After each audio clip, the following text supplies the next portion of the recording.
Everyone, जय Hind. My self free and today start is topic that is called fundamental rights. आज का जो topic है वो है हमारा फंडामेंटल राइट्स। तो जनरली फंडामेंटल राइट्स होते क्या है, ठीक है। यानी आपने कहीं देखा होगा कि फंडामेंटल राइट्स और कहीं आपने देखा होगा फंडामेंटल ड्यूटीज़, तो दोनों हमारे अलग अलग टर्म्स है। फंडामेंटल राइट्स का मतलब क्या होता है कि आपकी क्या राइट्स है, यानी आप जिस कंट्री में रहते हो, यानी आप जहाँ रहते हो वहाँ आपका क्या क्या अधिकार है, ये आपका आता है फंडामेंटल राइट्स। जबकि फंडामेंटल ड्यूटीज़ का मतलब होता है कर्तव्य, यानी आप जिस कंट्री में रहते हो तो वहाँ क्या क्या आप कर सकते हो, क्या क्या कर्तव्य क्या है आपका, तो वो आता है हमारा फंडामेंटल ड्यूटीज़। अगर मैं छोटा सा एग्जांपल बताऊँ, जहाँ पे फंडामेंटल राइट्स हमारा राइट टू एजुकेशन है, तो वहीं पे हमारा फंडामेंटल ड्यूटीज़ क्या बताया गया है कि हमें वोट देना चाहिए, यानी अपने रिप्रेजेंटेटिव को क्या करना चाहिए, सेलेक्ट करना चाहिए, है ना। तो ये हमारा fundamental rights and fundamental duties में आती है, ठीक है। तो सबसे पहले वन बाय वन करके डील करेंगे। अगर मैं छोटा सा एग्जांपल और लूँ, तो जैसे आप जिस घर में रहते हो तो वहाँ पे आपकी क्या राइट्स है, ठीक है। ये आपको पता होता है ना कि हाँ क्या राइट्स है, क्या कर सकते हैं क्या नहीं कर सकते, उसके फेवर में आपकी क्या ड्यूटीज़ है ये भी पता होती है। तो जहाँ पे हमारा ड्यूटीज़ कर्तव्य का बात आता है तो वो हमारा फंडामेंटल ड्यूटीज़ कहलाता है, और जहाँ पे हमारा अधिकार का बात आता है तो वो हमारा फंडामेंटल है, ठीक है। और ये जो आर्टिकल्स है ये 14 to 18 में अच्छी तरह से डिस्क्राइब किया गया है कि हाँ कानून क्या होती है, वो क्या क्या स्टेप ले सकती है, उनके पास क्या क्या रूल्स एंड रेगुलेशंस होते हैं, वो क्या क्या उनके पास क्या पावर होती है, क्या पावर ऑफ पटौनी होती है, वो क्या कर सकती है क्या नहीं कर सकती है ना। तो ये हमारा क्या बताएगा, सारे के सारे राइट टू इक्वालिटीज़ में हमारे बताई गई हैं, जो कि हमारे आर्टिकल्स 14 to 18 में बताया गया है। Got it. तो ये हमारा आता है राइट टू इक्वालिटी। अगर मैं छोटा सा एग्जांपल लेके बताऊँ और, तो एक अमीर इंसान है और एक गरीब इंसान है, ठीक है। जिस पर एक ए और एक बी है, ठीक है। ए जो है वो बहुत रिच वेलफेयर फैमिली से है, जबकि बी जो है वो पुअर फैमिली से है। दोनों ने मिलकर क्राइम किया, ठीक है। दोनों ने क्या क्या मिलकर क्राइम किया, और जब दोनों ने मिलकर क्राइम किया तो जो प्रूफ जो हुई, यानी जब जजमेंट हुई और जब प्रूव हुआ तो दोनों का क्राइम जो है वो साबित हो गया, यानी प्रूव हो गया कि हाँ ए प्लस बी दोनों ने मिलकर ये क्राइम किया था।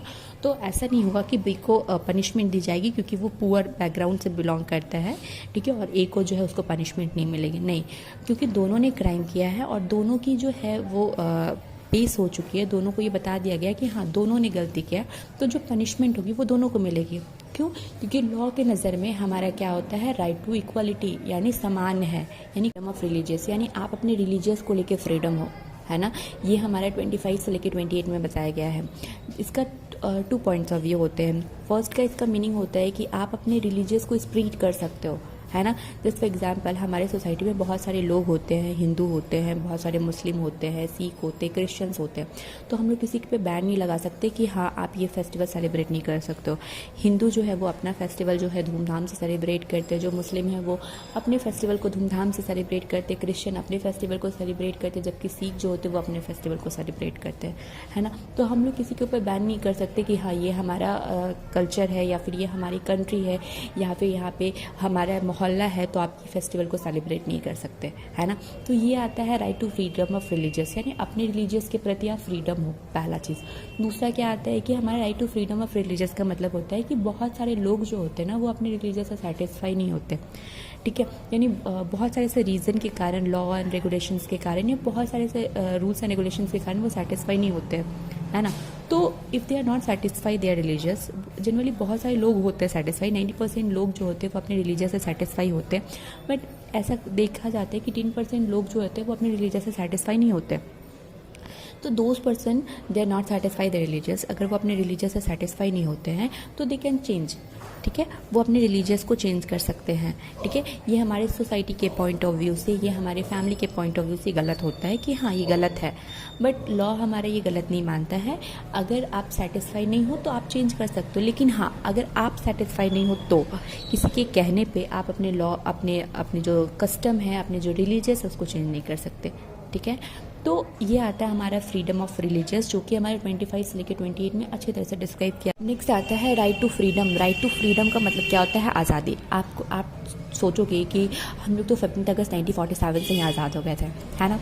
तो जनरली आज़ादी का मतलब ये नहीं होता है, उस टाइम तो हम लोग ब्रिटिश से आज़ाद हुए थे, लेकिन हम लोग सोसाइटी से आज़ाद नहीं हुए थे। दैट मीन्स यानी सोसाइटी के बहुत सारे रूल्स एंड रेगुलेशंस थे, ठीक है, कि बहुत सारे बैरियर्स थे, ठीक है। तो जब हमारा कॉन्स्टिट्यूशन बना, जब हमारी फंडामेंटल राइट्स बनी, जब हमारी फंडामेंटल ड्यूटीज़ बनी, तब से हम लोग क्या हुए, रियल वे में आज़ाद हुए, है ना। तो हमारा क्या बोला है, right to freedom. Right to freedom का मतलब क्या होता है ना कि जस्ट फॉर छोटा सा एग्जांपल मैं लूँगी कि अगर आपके घर में कोई काम करने वाली आती है, आपके घर में कोई मेड आती है काम करने के लिए, वो उसने 1 महीने काम किया, ठीक है, उसने 2 मंथ काम किया, उसने 3 मंथ काम किया, if they are not satisfy, अगर वो सेटिस्फाई नहीं हो रही है, उसको इन्वायरमेंट पसंद नहीं आ रहा है, तो दे कैन लीव, ठीक है, शी कैन लीव, वो छोड़ सकती है ना, वो आपके पास छोड़ के किसी और के पास जा सकती है ना, काम करने के लिए आपके पास छोड़ के वो किसी और के पास जा सकती है। तो इन दैट केस में हमें बैरियर नहीं लगाना चाहिए कि नहीं आप हमारे पास आए हो तो आप हमारे पास ही काम करोगे, नहीं, हम लोगों को बैरियर नहीं लगाना है कि नहीं आप हमारे पास आए हो और आपको मेरे पास ही काम करना है, नहीं, ये पहले होता था बट अब नहीं होता है, ठीक है। तो ये आता है हमारा राइट टू फ्रीडम, ठीक है।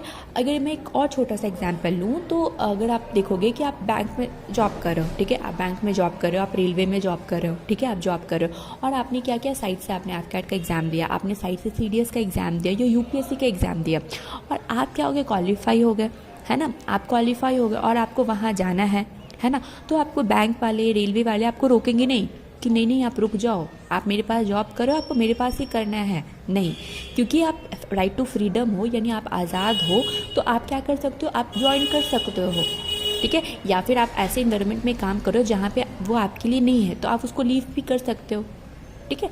तो जैसे आप AFCAT का एग्ज़ाम दे रहे हो, आपको ज्वाइन करना है तो आप वहाँ भी ज्वाइन कर सकते हो, है ना। तो ये आता है हमारा राइट टू फ्रीडम, जो कि हमारा आर्टिकल्स 19 से 22 में अच्छे से डिस्क्राइब किया गया है कि राइट टू फ्रीडम होता क्या है, राइट टू फ्रीडम कहाँ से आया है, ठीक है, ये आता है। उसके बाद आता है right to education. Right to education is a very important part of our society, ठीक है, ये बहुत ही ज़्यादा इंपॉर्टेंट है क्योंकि जब हमारा फंडामेंटल राइट्स बन रहा था, जो हमारे फंडामेंटल राइट्स के जो फादर है सरदार वल्लभ भाई पटेल, तो वो जब वो फंडामेंटल राइट्स बना रहे थे तो उन्होंने कहा था कि ये सारे के सारे फंडामेंटल राइट्स वो तो इम्पॉर्टेंट है ही, ठीक है, लेकिन उसमें से जो सबसे ज़्यादा इंपॉर्टेंट है वो है हमारा राइट टू एजुकेशन, ठीक है। जस्ट फॉर एग्जाम्पल अगर आप स्कूल जाते हो और आपकी टीचर जो है वो कल टेस्ट लेते हैं तो उन्होंने 10 क्वेश्चन दे दिया कि हाँ ये 10 क्वेश्चन इंपॉर्टेंट है, तो वो तो हमारे लिए इंपॉर्टेंट रहता ही रहता था, है ना, लेकिन उसमें से भी अगर उन्होंने 5 क्वेश्चन में टिक लगा दिया, है ना, तो वो क्या हो जाता था, वो हमारा VVI हो जाता था, वेरी वेरी इंपॉर्टेंट। तो इन दैट केस इसमें भी वही बोला गया है कि राइट टू एजुकेशन जो है ना वो हमारे क्या है, VVI है, यानी सारी जो जितनी भी फंडामेंटल राइट्स है उनके क्या है, नींव है यानी बेस है, ठीक है। अगर बंदा या बंदी एजुकेटेड ही नहीं रहेंगे तो वो कहाँ से, वो क्या समझेंगे फंडामेंटल राइट्स क्या होती है, फंडामेंटल ड्यूटीज़ क्या होते हैं। तो इन दैट केस जो हमारे जो फादर थे, फंडामेंटल राइट्स के जो फादर थे, उन्होंने कहा था कि जितने भी हमारे फंडामेंटल राइट्स है वो इंपॉर्टेंट है, ठीक है, आप 1 बाय 1 डील कर लो। राइट टू इक्वालिटी भी इंपॉर्टेंट है, right to freedom of religious important है, राइट टू फ्रीडम भी इंपॉर्टेंट है, राइट टू अगेंस्ट एक्सप्लॉयटेशन ये भी इंपॉर्टेंट है, लेकिन उसमें से भी जो सबसे ज़्यादा इंपॉर्टेंट है वो है क्या है, हमारा राइट टू एजुकेशन, ठीक है। और ये जो है वो आर्टिकल्स हमारे 29 to 30 में बताया गया है।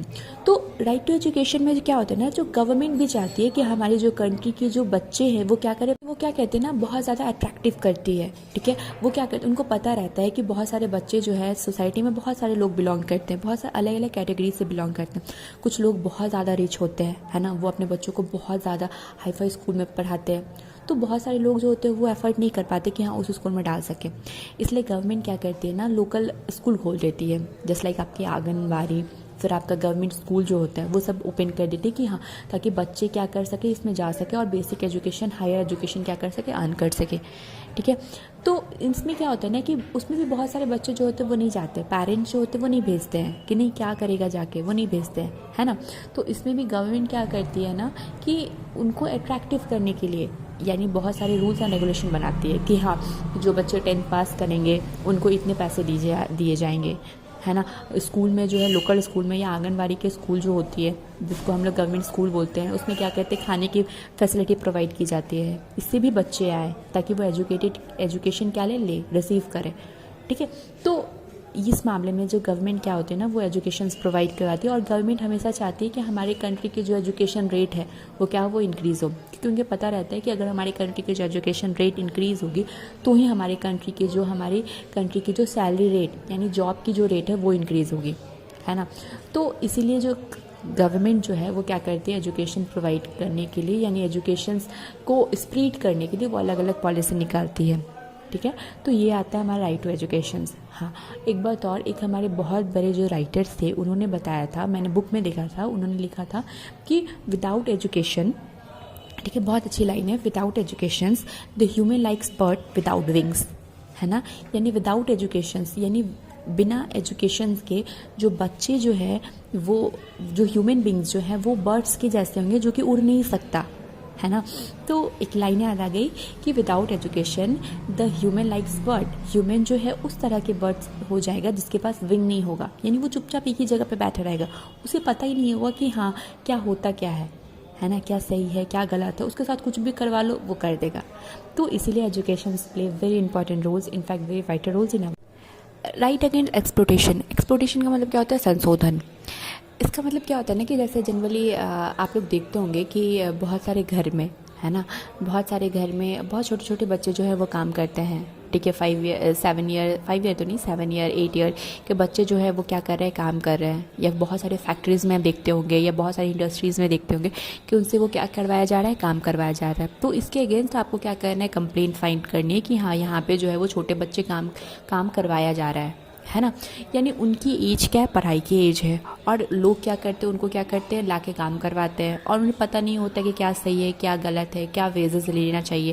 क्योंकि गवर्नमेंट ने जो है वो मिनिमम वेजेस भी तो फिक्स कर दिया ना कि हाँ इतना वेजेस आपको, कम से कम इतना वेजेस आपको देना है ना। तो उसी तरह से बोला गया है ना कि राइट टू एक्सप्लोटेशन यानी संशोधन, यानी जहाँ पे लग रहा है कि नहीं यहाँ पे खिलवाड़ हो रहा है ना, यहाँ पे लाइफ के साथ खिलवाड़ हो रहा है, तो आपको वहाँ पे आवाज़ उठाना चाहिए।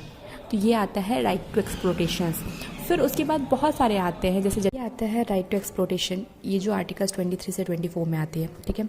तो ये जो था हमारा बेसिक टर्म्स ऑफ आर्टिकल्स थे, यानी जनरली आपके एग्जाम्स में जो होते ना, जनरली आपके ना जो एक्सटर्नल आते हैं वो घुमा के क्वेश्चन पूछ लेते हैं, है ना। वैसे आर्टिकल्स तो बहुत सारे होते हैं, फंडामेंटल राइट्स भी बहुत सारे होते हैं, और अगर कोई लॉ का प्रिपेयर कर रहा होगा, प्रिपरेशन कर रहा हो, तो उन्हें पता होगा कि आर्टिकल्स क्या होते हैं, है ना। तो जनरली ये कुछ बेसिक आर्टिकल्स है और बेसिक हमारे फंडामेंटल राइट्स होते हैं। और फंडामेंटल राइट्स और फंडामेंटल ड्यूटीज़ जो है वो हर एक सिटीज़न को पता होना चाहिए कि हाँ हमारी क्या फंडामेंटल राइट्स है और क्या फंडामेंटल ड्यूटीज़ है ना। तो ये पता होना चाहिए। तो जनरली ये जो टर्म्स है, जैसे मैं अपना एक्सपीरियंस बताऊँ तो जब मैं 12th के एग्ज़ाम दे रही थी तो उस टाइम हमारे एक्सटर्नल आए थे, इकोनॉमिक्स के एक्सटर्नल आए थे। उन्होंने मुझसे पूछा कि जब उन्होंने मुझसे सारे क्वेश्चंस पूछ लिए गए तो उन्होंने सोचा कि चलो क्यों ना इसको घुमाया जाए। तो इन दैट केस उन्होंने मुझसे पूछा कि बेटा आप एजुकेशन के बारे में इतना आपने बताया और I am satisfy your answer, मैं आपके आंसर के साथ सेटिस्फाई हूँ, बट आप मेरे को ये बताओ कि एजुकेशन आप कर रहे हो तो इसके आर्टिकल्स क्या है और ये कौन सी कैटेगरीज में आती है, राइट टू ड्यूटीज़ में आती है, फंडामेंटल ड्यूटीज़ में आती है या फंडामेंटल राइट्स में आती है। तो ये तो मुझे पता था कि हाँ ये फंडामेंटल राइट्स में आता है क्योंकि ये हमारा अधिकार है। तो मैंने कहा कि ओके ये फंडामेंटल राइट्स में आता है। तो उन्होंने कहा कि चलो ठीक है, अब आप ये मुझे ये भी बता दो कि इसके आर्टिकल्स क्या आते हैं। तो at that times I am confuse that, क्योंकि उस टाइम मुझे थोड़ा कन्फ्यूज़न थी क्योंकि बहुत सारे आर्टिकल्स होते हैं। तो मैंने बोला ओके, और फिर मैंने आंसर किया कि सर ये जो आर्टिकल्स आती है ये आपके 29 to 30 में आती है। तो they are satisfy my answer, और उन्होंने कहा चलो वेरी गुड, और फिर उन्होंने कहा कि अच्छी सेटिस्फाई विथ माई आंसर। तो ये जो आते हैं ना एग्ज़ाम्स में पूछ ले जाते हैं कि हाँ ये कौन से आर्टिकल्स किस में आते हैं, ठीक है। तो जनरली ये था हमारा फंडामेंटल राइट्स कि हाँ राइट टू इक्वलिटीज़ क्या होती है, right to freedom of religious क्या होती है, राइट टू फ्रीडम क्या होता है, राइट टू एजुकेशन क्या होता है, राइट अगेंस्ट एक्सप्लोटेशंस क्या होती है, ठीक है। और भी बहुत सारे राइट्स होते हैं, ठीक है। राइट टू वोट होता है, यानी आप जिस कंट्री में रहते हो आपको वोट देने का राइट है, यानी अपने रिप्रेजेंटेटिव को सेलेक्ट करने का राइट है ना। यानी आप जिस वार्ड में रहते हो, जैसे फॉर एग्जाम्पल आपके वार्ड में जो होता है वो वार्ड कमीशन का जो होता है वो इलेक्शन होते हैं। तो अगर वहाँ पे बहुत सारे कैंडिडेट खड़े होते हैं, आपको जिस कैंडिडेट को सिलेक्ट करना है आप उनको वोट दे सकते हो, है ना। मेयर का इलेक्शन होते हैं, तो अगर जनरली अभी मेयर का इलेक्शन चल रहा है तो मेयर का इलेक्शन होता है, तो आपको जो सेटिस्फाई यानी आप जिसके साथ जाना चाहते हो, यानी आपको जो पसंद आता है आप उसको क्या कर सकते हो, वोट दे के आप उसको क्या कर सकते हो, जिता सकते हो, है ना। तो उसी तरह से प्राइम मिनिस्टर में भी आता है, नेशनल लेवल पे भी आता है। जब हमारी प्राइम मिनिस्टर की इलेक्शन होती है तो बहुत सारे कैंडिडेट भी खड़े रहते हैं ना, बीजेपी के रहते हैं, कांग्रेस के रहते हैं। तो उसमें भी क्या होता है ना, हम लोग सेलेक्ट कर सकते हैं, अगर मुझे बीजेपी के साथ जाना है तो हम लोग उनको वोट देते हैं, है ना। हमें कांग्रेस के साथ जाना है तो हमें उन्हें वोट देते हैं। तो इन दैट केस क्या होता है ना कि हमें पता होता है कि हाँ राइट टू इक्वलिटीज़ क्या होती है, right to freedom of religious क्या होता है, राइट टू फ्रीडम क्या है, राइट टू एजुकेशन क्या होती है, एंड राइट टू एक्सप्लोटेशन क्या होती है, ठीक है। तो आज का जो टॉपिक था वो यहीं पे एंड हो रहा है।